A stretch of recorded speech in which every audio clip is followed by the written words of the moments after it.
오늘은 문학 이론 중에서 계몽주의와 계몽소설에 대해서 살펴보도록 하겠습니다.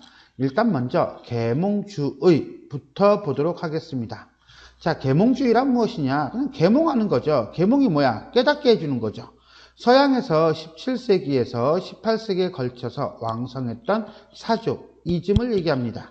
프랑스에서는 데카르트에서 볼테르, 디드로, 영국에서는 베이컨에서 로크, 흉, 독일에서는 라이프니츠에서 칸테르기까지 인간의 무엇이 이성이 모든 중요한 문제를 해결할 수 있다고 믿는 규범을 얘기한다.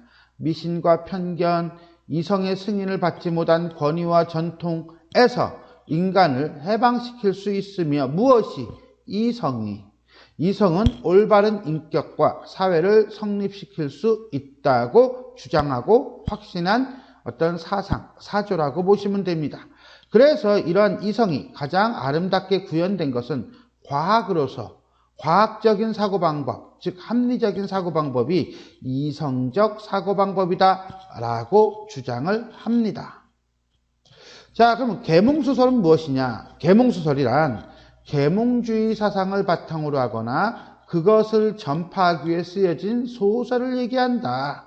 그런데 우리나라에서는 1920년대 이후부터 나온 어떤 특정한 시기에 있는 특정한 작가의 작품군이라고 평가를 합니다.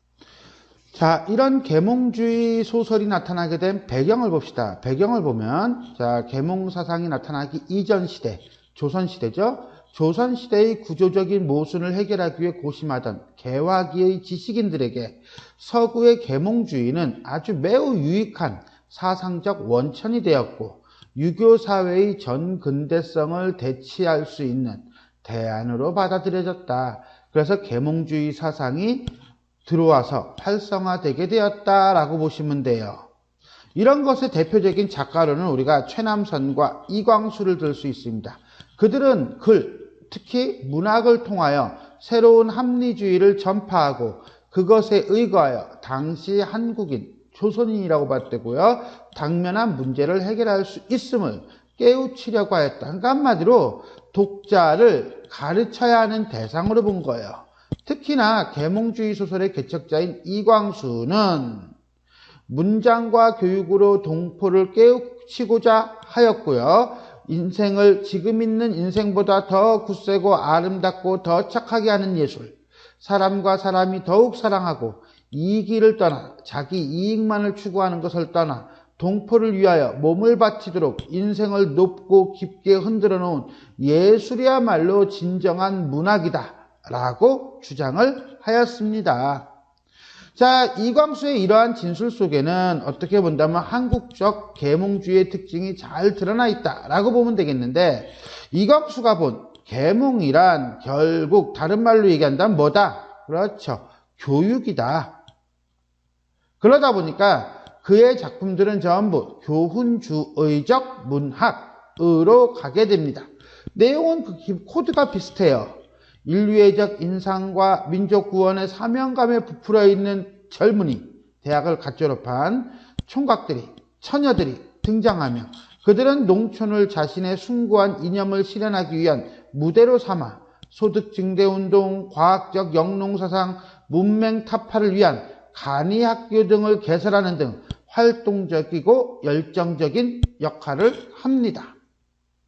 그러나 한국 문학에 있어서의 계몽주의는 당시 일제식민지 시대라고 하는 정치, 사회적, 역사적 상황의 정면으로 대응하기보다는 어떤 윤리와 풍습의 문제로 도피함으로써 문학이 가지고 있는 역사적인 책무를 외면했다는 비판을 면하지 못합니다. 더더군다나 이 사회가, 우리 사회가 이러한 불합리한 구조 속에 있게 된 것은 농민들 내지는 무지한 백성들에게 있다고 생각하고 그들을 깨우침의 대상으로만 봤다는 거예요. 사회 구조의 어떤 모순, 일제강점기의 모순이라고 하는 건 도외시한 채 그들의 무지와 빈곤 때문에 이런 모순이 생겼다라고 파악을 하고 있습니다. 그러니까는 조금 안으로 내부적인 요소만 얘기하지 정작 중요한 근본적인 문제 상황, 당시 우리 사회의 어떤 역사적이고 정치적인 문제, 이런 부분에 대해서는 도외시했다는 것이 한계이다 라고 보시면 되겠습니다. 지금까지 우리는 계몽주의와 계몽소설에 대해서 살펴보았습니다. 지금까지 내용이 도움이 되셨다면 좋아요와 구독 버튼 눌러주시고요. 알람 설정 부탁드리겠습니다. 수고하셨습니다.